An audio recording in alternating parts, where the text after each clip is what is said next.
이 땅에도, 이 땅의 나라에도 충성된 사람이 귀한 것처럼 여러분, 하나님 나라도 충성된 사람들이 필요합니다. 그래서 오늘은 하나님의 법궤를 자기 집에 모시고 충성스럽게 섬겨서 복을 받은 이 오벳 에돔에 대해서 생각하면서 교훈을 얻고 또 은혜를 나누려고 하는 것입니다. 오벳 에돔은 기랏 여아림과 예루살렘 그 사이에 살고 있었습니다. 이곳이 바로 우사가 이 법궤에 손을 대었다가 죽은 게 그 근방이 되는 것이죠. 우사의 충격으로 말미암아 이 행렬이 더 이상 진행하지 못하고 인근에 있는 오벳 에돔의 집에 이 법궤를 잠시 머물게 합니다. 다윗이 법궤를 예루살렘으로 바로 들여오려니까 이게 두려운 거예요. 그래서 거기 잠깐 있으라고 그렇게 해서 머물게 했는데 그게 무려 3개월이나 되었습니다. 뜻하지 않게 오벳 에돔은 그 법궤를 자기 집에 두면서 정성껏 그 돌보고 지키고 했던 것이죠. 그런데 그 온 집이 그 기간에 놀라운 축복을 받게 됩니다. 그래서 이 법궤를 두려워했던 다윗 왕과 이스라엘의 장로들이 새로운 이해를 하게 된 거죠. 야, 이 법궤가 무시무시한 게 아니구나. 이 법궤를 통해서 이렇게 축복을 받는 집도 나오네. 그러면서 새로운 생각을 하게 된 겁니다. 아비나답의 집에서 법궤를 운반할 때는 저렇게 새 수레를 만들었어요. 새 것으로 만들긴 했지만 나무로 수레를 만들고 그리고 이제 소로 지어서 옮기게 했습니다. 그런데 원래는 이 법궤를요 저렇게 하면 안 되는 거예요. 사람이 오른쪽 그림처럼 하나님이 명하신 방법은요 이렇게 채를 양편 고리에 꿰어서 어깨에 메고 운반하도록 되어 있었습니다. 그런데 이들은 수레로 운반함으로 하나님 말씀에 대한 불순종하는 죄가 된 것입니다. 그래서 오베데돔의 집에서 이 예루살렘으로 옮겨질 때에는요 철저하게 이 법궤를 하나님이 명하신 그 지시하신 방법대로 장로들이 어깨에 메고 거기에 올라가게 되는 거예요. 그래서 여러분, 우리가 똑같은 하나님의 일을 한다고 해도요 내 방법으로 내가 하고 싶은 대로 하는 게 아니고요 하나님이 원하시는 방법으로 말씀에서 우리에게 가르쳐주는 원리대로 그렇게 실천해야 그게 복이 된다는 사실을 꼭 기억하시기를 바랍니다. 법궤는 하나님의 임재의 상징이에요. 그 하나님의 임재의 상징을 내 집에 모실 수 있다라는 것을 그가 기쁘게 생각하고 두렵고 떨림으로 그 일을 잘 감당하고 또 옮기는 방식도 하나님이 명하신 대로 순종하여 했더니 이런 놀라운 역사가 일어나게 됐다는 사실. 여러분, 오베데돔은요 뜻밖의 자기 집에서 이 법궤를 맡게 되었고 짧은 기간인데 막 누가 봐도 알 만큼 그 집안이 막 부어주시는 복으로 충만한 것을 보게 되면서 야, 이 법궤가 이런 의미도 있구나 하는 것을 깨닫게 된 것이죠. 법궤는 두려워할 대상만이 아니라 가까이 할 대상이다 하는 것을 사람들이 이제 인식하게 되었던 겁니다. 여러분, 이것을 오늘 우리의 신앙으로 한번 적용해 보겠습니다. 오늘 우리가요 우리의 신앙도 두려움으로 혹은 형식적으로 이렇게 하나님께 가까이 하는 거 이거 복이 아닙니다. 이제 코로나 전후가 좀 다르긴 하지만은요 예배 안 드리면 뭔가 그냥 좀 껄쩍지근하고 내가 하나님 앞에서 좀 충성하지 않으면 또 하나님께 성실하게 연보하지 않으면 벌 주실 것 같아서 마지못해서 체면 때문에 그렇게 하는 거 하나님 기뻐하시지 않고요. 그건 복을 받는 비결이 아니죠. 오히려 하나님을 가까이 하는 마음, 기뻐하는 마음, 그래서 하나님 앞에 적극적으로 내가 순종하는, 자발적으로 순종하는 그런 마음, 이것이 하나님이 기뻐하시고 복 받는 그런 삶의 태도라는 겁니다. 여러분, 하나님의 임재의 상징 오늘날도 있어요. 바로 예배의 자리입니다. 여러분, 이곳에 우리 하나님이 함께 하심을 믿으시기를 바랍니다. 하나님과 만나서 하나님의 임재를 경험하고 예배하는 이 자리에 어떤 마음으로 오셨습니까? 자원하는 마음으로, 기쁘고 설레는 마음으로, 우리 하나님 만날 것을 기대하는 마음으로 정성껏 주님 앞에 나와 예배할 때에 하나님의 역사가 나타나고 귀한 은택을 입는 복된 시간이 됨을 여러분 꼭 믿으시기를 바랍니다. 그래서 오늘도 어떤 분이 들어오시면서 그러셨어요.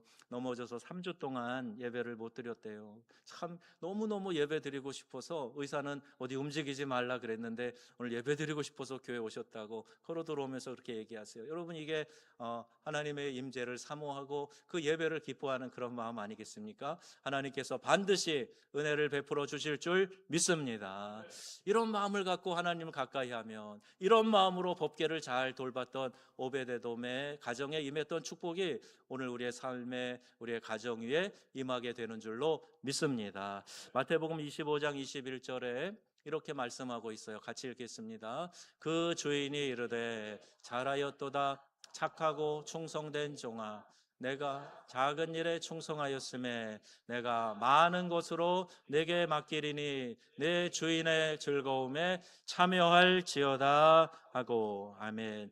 작은 일도 충성할 때에 하나님께서 은혜와 복을 내려주신다 하는 것을 우리 달란트 비유를 통해서 많이 들었어요. 그런데 여러분, 어떤 분들은요, 큰일, 폼나는 일, 이런 거 중요한 일 같은 거 맡으면 열심히 하는데, 그냥 별거 아니다 생각하면은, 하찮은 일이라 생각하면은 그냥 던져놓고 포기하고 소홀히 하고 이런 경우도 있어요. 여러분, 이건 하나님이 기뻐하시는 일이 아닙니다. 작은 것에 충성할 때 하나님께서 그를 어여삐 여기시고 또 다른 충성된 일을 그에게 맡겨주신다. 이렇게 성경은 말씀하고 있네요. 오베데돔은요, 이 고라 자손의 후손이죠. 예루살렘 성전의 문지기였습니다. 그가 이 가드 림몬 출신이라 그를 가드 사람이라 이렇게 부르기도 해요. 오베데돔은 법궤 때문에 이 블레셋 사람들이 당한 엄청난 재난과 또 베셀메스 사람들이 어떤 재난을 당했는지, 블레셋에는 법궤가 돌아다니는 데마다 막 이 악창이 나고 독종이 생기고 막 이래갖고 사람들이 막 죽고 난리가 난 거예요.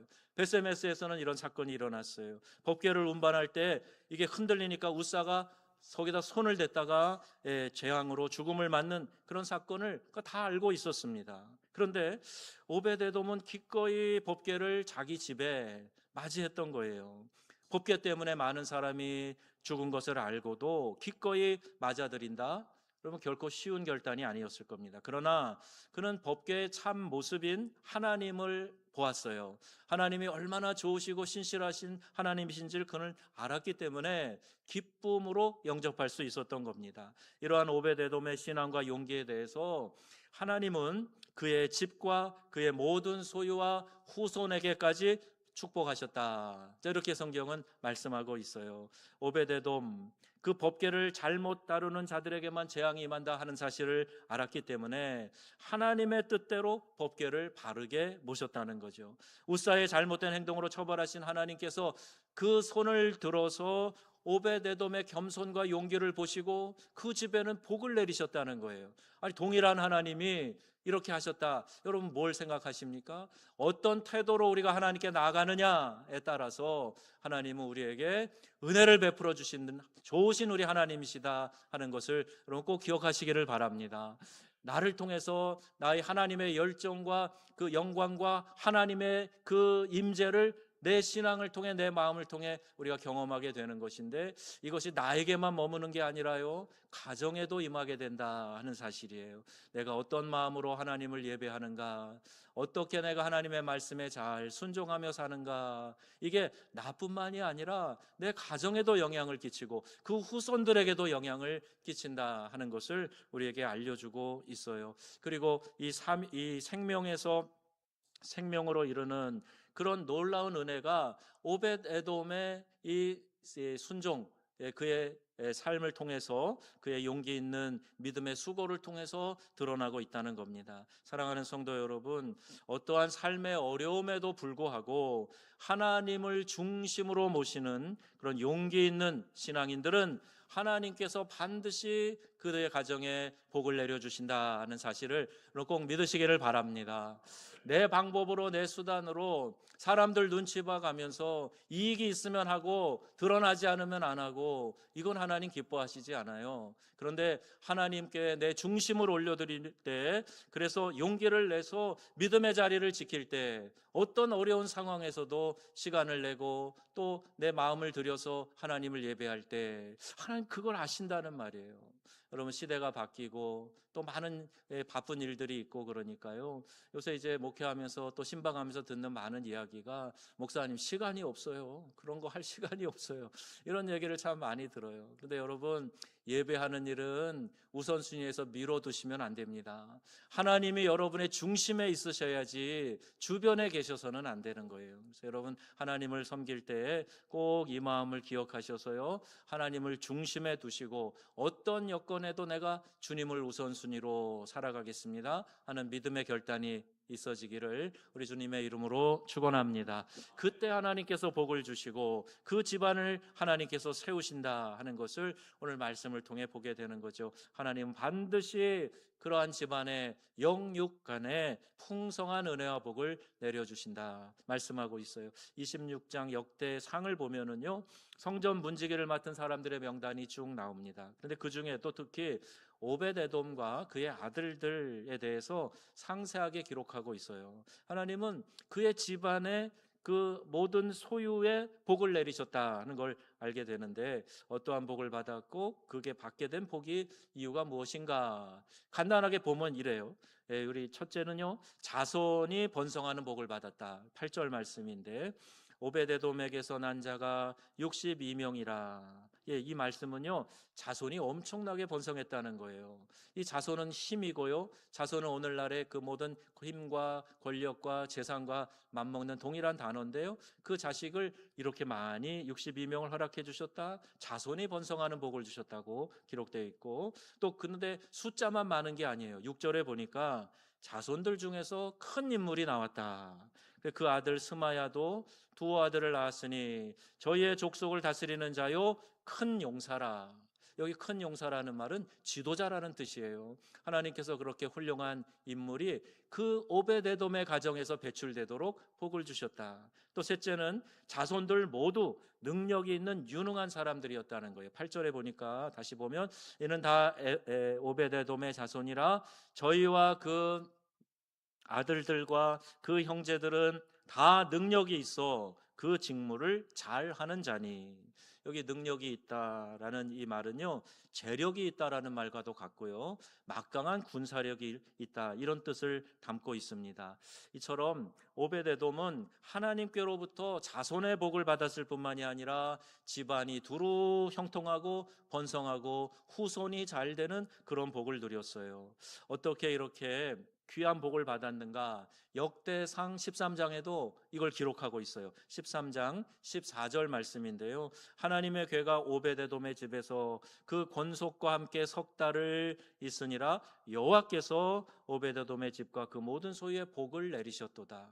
그러니까 하나님의 임재의 상징인 법궤를 지극정성으로 잘 그것을 보고 지키고 섬기고 했더니 하나님께서 복을 주셨다. 이걸 이스라엘의 역사서가 기록하고 있는 겁니다. 이 말씀 속에 우리가 하나님께 복을 받는 비결이 다 나와 있어요. 여러분, 하나님은요, 남이 꺼리는 일을 맡아 충성된 마음으로 감당할 때 복을 주시는 하나님이세요. 드러나고 영광받고 그런 일은 그렇게 중요한 게 아니고요, 오히려 남들이 돌보지 않는 거, 오히려 꺼리는 거, 이런 거를 내가 팔 걷어붙이고 감당하게 될 때 하나님이 기뻐하시고 하나님 그것을 충성되이 여기신다 하는 사실을 꼭 기억하시기를 바랍니다. 교회, 하나님의 임재의 터인 그 상징인 우리 교회 공동체에서도요, 드러나는 일이 있고 보이지 않는 일이 있어요. 그럼 보이지 않는 곳에서 숨은 자리에서 내가 땀을 흘려 수고할 때요, 여러분 불평하거나 그걸로 인해서 여러분 투덜투덜 하면서 억지로 하지 마시고요, 기쁨으로 하세요. 내가 오늘 오베데돔의 마음으로 주님을 섬깁니다. 두렵고 떨림으로 주님을 섬깁니다. 그럼 누가 보고 있을까요? 하나님이 다 보고 계세요. 하나님이 그 모든 삶을 지켜보고 계시기 때문에 그 충성된 마음에 반드시 은혜와 복을 주실 줄로 믿는 것입니다. 사람에게 드러나게 하는 거 소용없어요. 그런데 하나님은 다 보고 계시기 때문에 넘치는 복으로 함께해 주신다는 사실이에요. 여러분, 이러한 축복의 역사가 여러분의 가정에 임하게 되기를, 여러분의 삶에 임하게 되기를 주님의 이름으로 축원합니다. 역대상 26장 4절에서 11절 거기 보면요, 오베데돔과 그 후손들이 받은 축복에 대해 기록하고 있는데, 여전히 성전의 이 문지기를 맡아서 봉사하는데요, 그들 중에서 특히 여러 이 성전 문지기들 가운데 오베데돔의 후손들의 이야기가 눈에 띕니다. 하나님의 영광이 나타나심으로 복을 받았다. 그 비결을 이렇게 설명하고 있어요. 또 사무엘하 6장에도 그 내용이 기록되어져 있습니다. 이 가드 사람 오베데돔의 집에 이 법궤가 잘 있다가 예루살렘으로 옮겨간, 그래서 그 기간을 통해서 놀라운 은혜를 받는 것을 우리가 보게 되는데요. 오늘날 우리도 하나님을 경외함으로 마음과 뜻과 정성을 다해서 적은 일이지만 충성하면 하나님께서 우리에게 복을 내려주신다, 당신의 영광으로 삼으신다 하는 것을 여러분 꼭 기억하시기를 바랍니다. 그래서 어떤 분들은 참 내가 해야 될 일, 누군가를 섬겨주면 다들 기뻐하고 좋아하는데 내가 그 일할 사람이야? 이렇게 생각하는 사람이 있어요. 그래서 여러분, 그거는 자기의 복을 걷어차는 거예요. 내가 그 일을 감당할 만해도 또 하는 또 좀 어려워도 믿음으로 순종하면은요, 하나님께서 그걸 보고 계시고 영광을 받으신대요. 큰 일을 해야만 영광 받으시는 게 아니라 지금 내가 있는 그 자리에서 그 일에 최선을 다할 때 하나님이 영광을 받으신다 말씀하고 있고요. 또 이 사건을 통해 보는 것은 후손들이 잘 되는 복을 말씀하고 계시는데요. 하나님은 은혜롭고 자비하신 분이라 출애굽기 20장 6절 말씀 우리 보겠습니다. 하나님을 사랑하고 계명을 지키는 자에게는 천대까지 은혜를 베푸시느니라. 여러분, 이 말씀을 들을 때 어떤 마음이 드세요? 천대까지 우리가 셀 수나 있나요? 내가 지금 안동 곳이 몇 대손이야. 근데 그거 뭐 얼마 대수가 많지도 않은데 그것도 굉장히 거창하더라고요. 여러분, 1000대, 100대도 기억 못할 거예요. 그런데 이 구절을 통해서 제가 느끼는 건 뭐냐면요, 하나님은 복을 주시지 못해서 안달이 나신 분이에요. 어떻게 해서든지 하나님은 은혜와 복을 그 사랑하는 당신의 자녀들에게 부어주기를 원하시는 분이시나, 이런 것을 느끼게 돼요. 그런데 여기 딱 하나 조건이 있어요. 하나님을 사랑하는 사람, 그래서 그 계명을 잘 지키는 사람, 그들에게 천대까지 이르도록 복을 주시겠다 말씀하고 있는 겁니다. 여러분, 하나님의 계명을 지키는 거는 그 말씀을 잘 듣는 거예요. 우리가 자녀들이 얘는 참 말을 잘 들어요, 선생님이 학생들이 이 아이는 참 말 잘 듣는 학생이에요, 그 무슨 뜻인가요? 귀로만 듣는다는 뜻인가요? 아니잖아요. 말을 듣고 그의 삶에서 그걸 실천한다는 거예요. 심부름 시키면 귀로만 듣고 앉아있는 게 아니라, TV 보고 앉아있는 게 아니라 그 말 듣고 네 하고 심부름 하는 거예요. 몸으로 옮겨서 실천하는 거예요. 그게 말 잘 듣는 거죠. 우리가 하나님의 말씀을 잘 듣고 계명을 지킨다는 것은 이와 같습니다.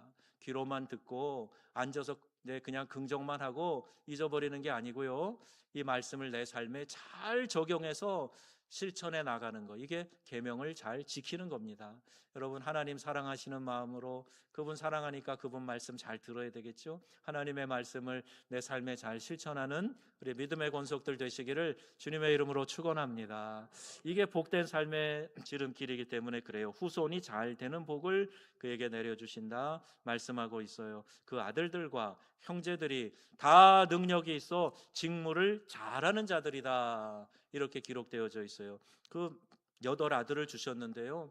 여러분, 아들이 이렇게 많으면 그 중에 조금 이렇게 처지는 아이도 있을 수 있잖아요. 그런데 8명이 다 직무를 잘 감당하는 그런 아들들이 되었고, 그 일가가 다 하나님의 복을 받는 후손들에게도 넘치는 복을 주시는 하나님이심을 보게 됩니다.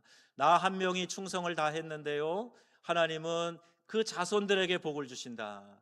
여러분, 어떻게 생각하세요? 내가 오늘 어떤 마음을 가지고 하나님 앞에 서야 되겠는가?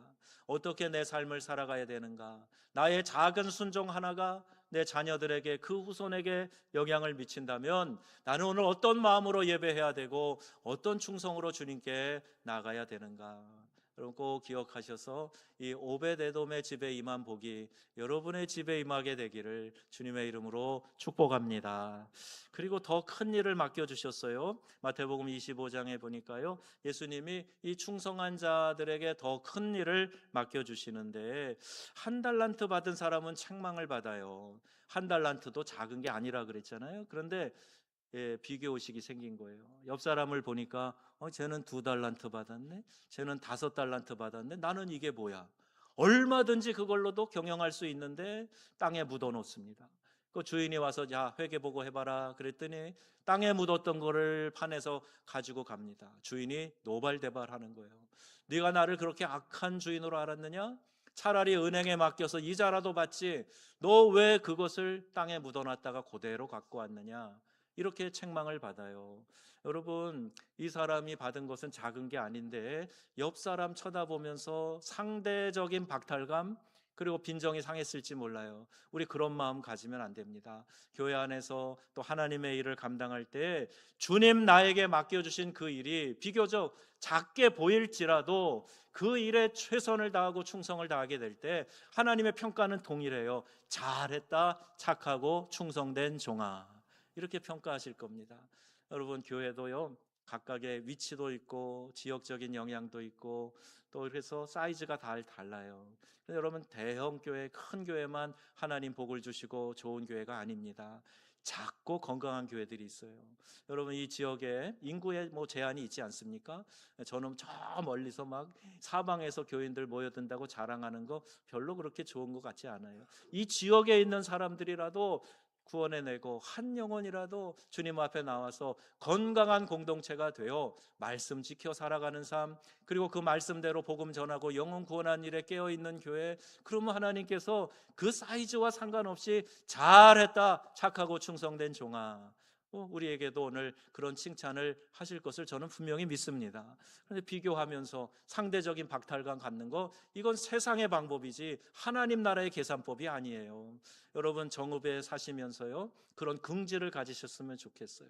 이 공기 좋고 살기 좋은 정읍에 있으면서 도시 사이즈 작다고 불평하지 마시고, 인프라가 좀 부족하다고 그것 때문에 원망하고 낙심할 거 하나도 없어요. 이곳에 있는 동안 나에게 맡겨주신 일 충성되이 감당하여 하나님께 영광 돌리는 삶을 살겠습니다. 이렇게 작정하시고요, 가정에서나 교회에서나 이 지역사회에서나 이 일을 위해 성실하고 충성을 다하는 하나님의 일꾼들 되시기를 주님의 이름으로 축복합니다.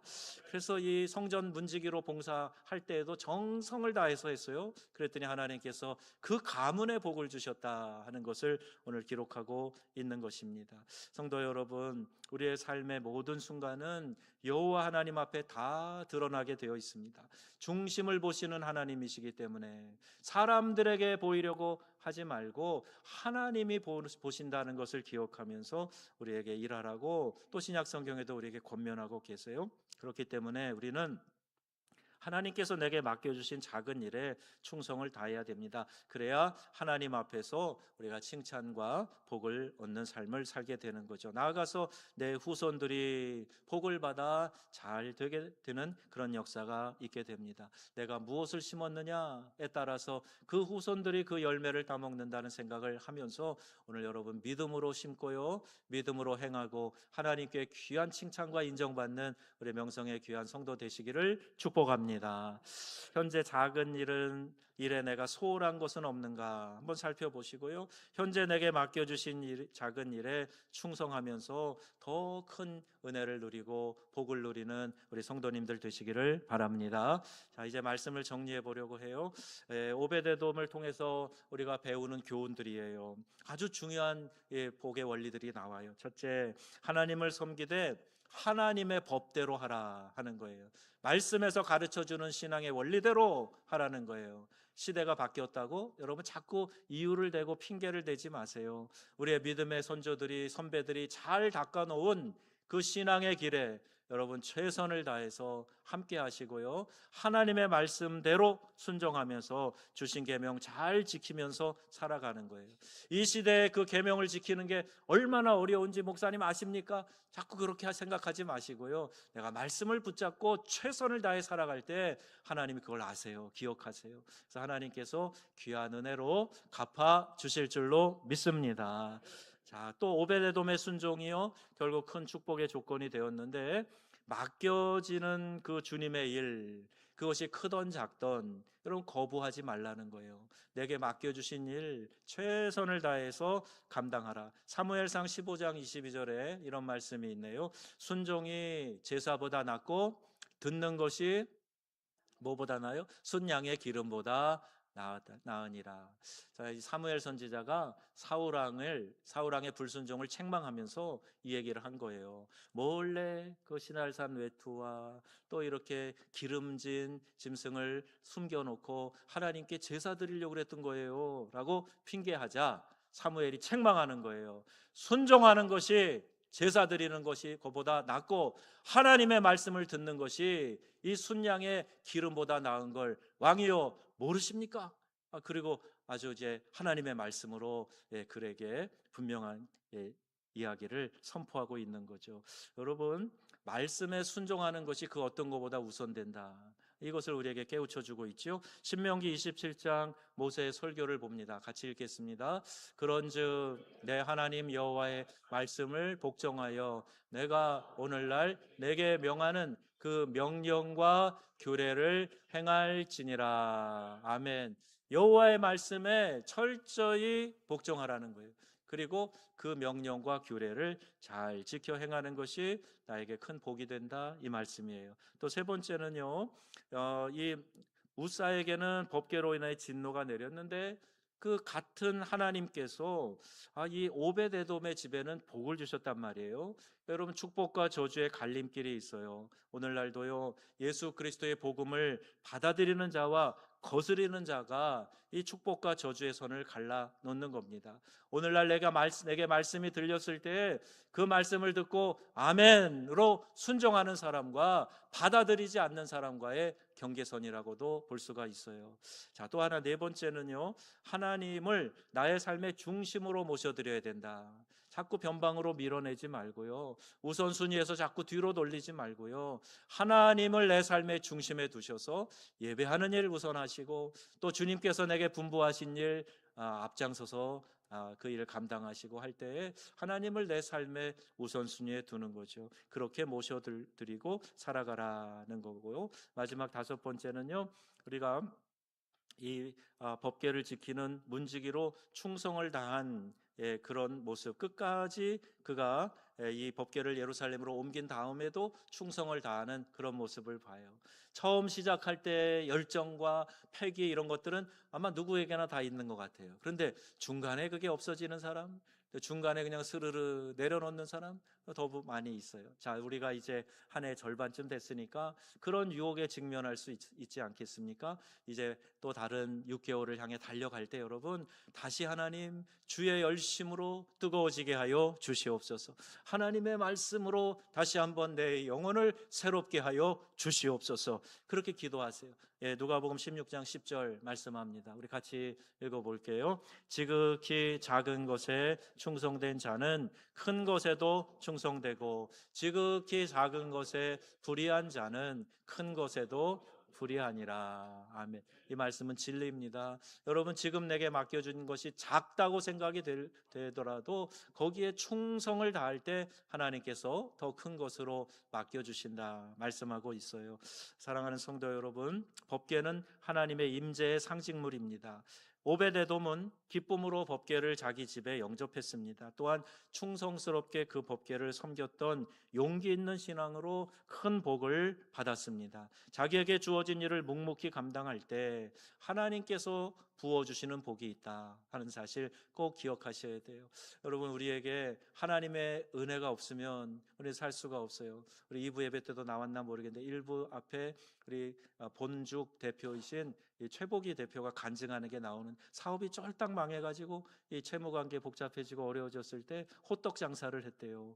이 학교 앞에서 호떡을 파는데 500원짜리 호떡이 잘 팔리고 안 팔리는 것도 하나님이 열어주셔야 되는 일이라는 것을 깨달았다는 거예요. 그때 레시피 만드는 것도 하면서 하나님이 도와주셔야 이 호떡 장사도 된다는 걸 깨닫고 철저히 하나님 의지하는 그런 기업을 세우게 됐다는 간증이었어요. 여러분, 그렇습니다.